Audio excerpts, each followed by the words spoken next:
It's 2021, and I don't think anyone could have predicted what the year 2020 would have brought.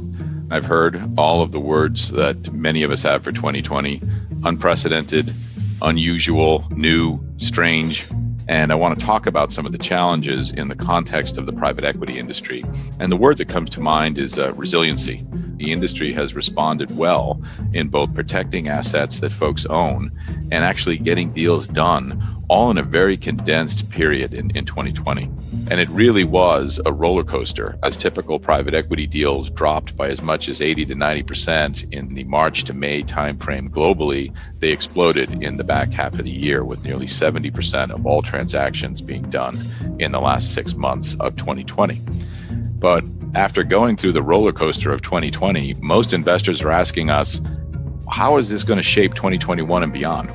Today on the show, we'll look back at the remarkable rebound in the industry and what lessons we can take from the pandemic and all of the upheaval of the past 12 months and apply with confidence to 2021. I'm Hugh MacArthur, head of Bain's Global Private Equity Practice, and this is Dry Powder. If we look at values for deals being done, you'd be hard-pressed to actually look and understand that there was a pandemic at all. The value of total transactions in 2020 was essentially flat with the last 5 years. The interesting thing is that deal counts were down by about 30% globally. We all know what that means. That means that the deals that got done were bigger. So investors, perhaps counterintuitively, actually focused on getting bigger deals done during the pandemic than in prior years.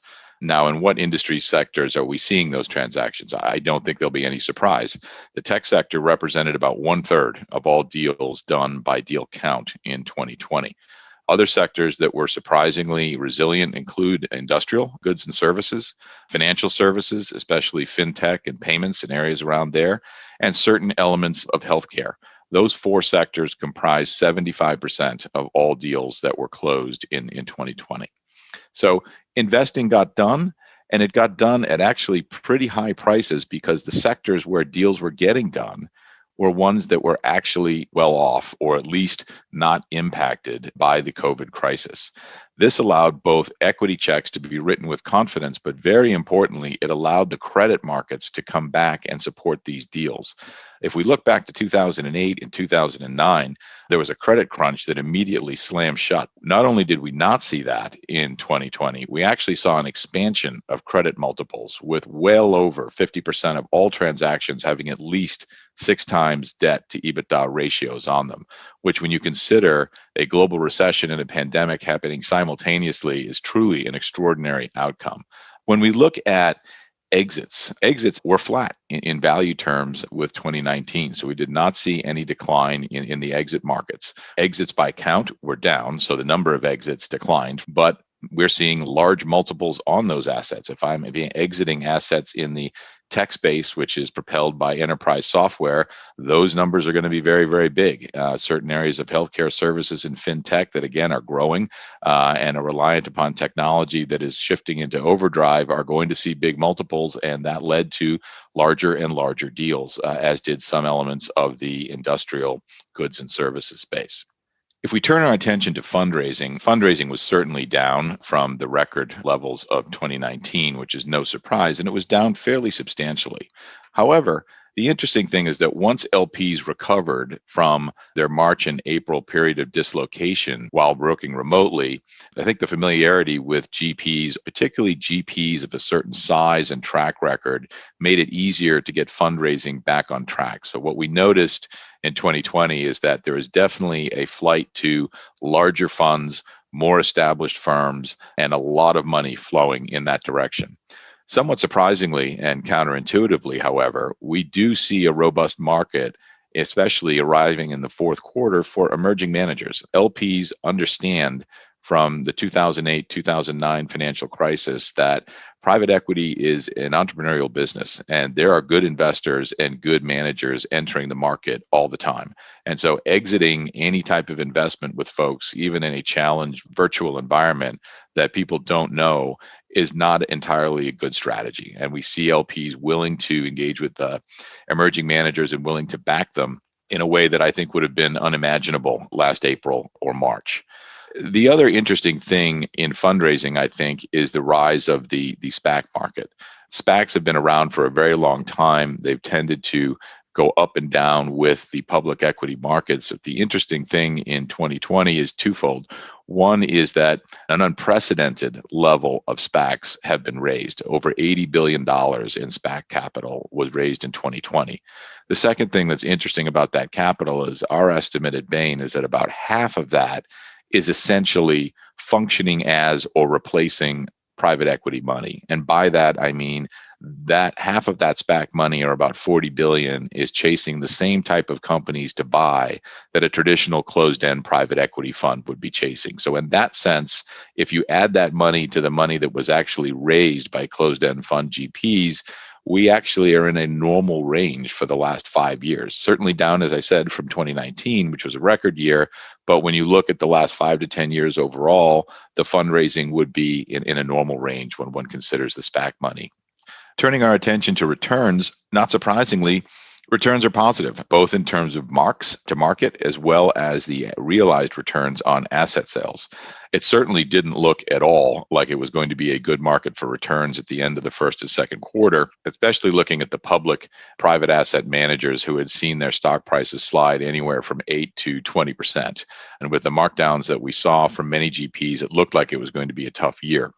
But certainly from an unrealized perspective, propelled by a massive recovery in public markets around the globe, the comparable marks have actually seen increases in returns for unrealized assets.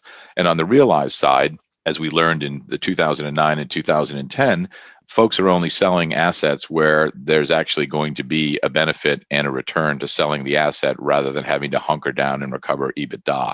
So the sales of assets that occurred were in very healthy spaces and were able to command the top prices that we saw when we talked about investments. So the return on invested capital, again, was very normative when we look at 2020 as compared to 2019, 2018, or any of the last several years. So in some ways, one can read the data of the story of 2020 and just look at macro level charts and come to the conclusion that nothing special happened here. For those of us that were inside of 2020 and moving things from month to month with the uncertainty around what was going to happen on many dimensions, it's almost remarkable that you see that result. I do think that there are several things to consider for 2021 as we go into what looks like, again, a very busy year for deal making. And one of them is what the impact of all of this monetary and fiscal stimulus, with apparently more still to come in several markets, is going to have. It certainly had a great effect in preventing losses in 2020. We have seen nothing like the write-offs that we did coming out of 2009 and 2010. And part of that has been this rapid monetary and fiscal stimulus in record amounts that we've seen in many markets protecting those assets. One question on our minds is how long that can actually continue. How long can this stimulus actually mask underlying damage that has undoubtedly occurred in many economies and will eventually turn up somewhere in the portfolios of some GPs? Part of the answer to that question lies in how much more stimulus we can actually expect to see in critical markets. And part of that answer is, when will this pandemic end and when will this virus go away? So we won't need all of that stimulus and we can actually assess the damage that is in portfolios in certain sectors that have been particularly challenged. What that means to me is that value investing may still have a play here, because while we saw a lot of tremendous exits at high multiples in 2020, undoubtedly there are assets in portfolios that are not ready to be exited, that have had challenges to the top line and challenges to EBITDA and need to be worked through. And one may question whether even there are certain subsectors that will be as attractive over the next 5 years for investment as they have been for the past 5 years. So we may well see things coming out of portfolios in the next year, 2 years, 3 years at lower multiples than anticipated, or certainly at lower valuations that would provide value investors an opportunity to get into the market in a way that they tried to in early 2020. But the recovery of the capital markets and the ability to actually finance things prevented that to a large extent. I think a second thing on our minds that we've learned over 2020 is that the value of sector expertise has gone way up and will increasingly go up. many, many industries have fundamentally changed. And so starting with a high level of subsector expertise and then layering on top of that an ability to forecast what the recovery of a subsector is going to look like, what customers are really going to do in terms of their behavior in the future, and how a business needs to pivot to account for all of that and pivot rapidly is going to be crucial. The other thing that we've seen is a long awaited transition from analog to digital in the private equity business itself. Private equity investors are having to learn to work in the virtual world. People are also trying to utilize technology to more effectively source transactions and find companies that they want to buy using algorithms before they actually come to market. Thirdly, in this vein, what we're seeing is a realization on the part of many GPs that the types of technological changes that we're seeing in many industries are only going to accelerate. And in many cases, the old saying that every business is a tech business now is actually coming true. So having venture capital type tech skills and technologically enabled operational skills in my portfolio arsenal is going to be more critically important going forward than in the past. Because as industries pivot, you need to see around the corner where they're pivoting. And generally speaking, that pivot is being enabled by technology or customer behavior is going to change because of technology. And so getting more technological expertise resident inside of the portfolio value creation operation is going to be crucially important. I'm Hugh MacArthur. Thank you for listening.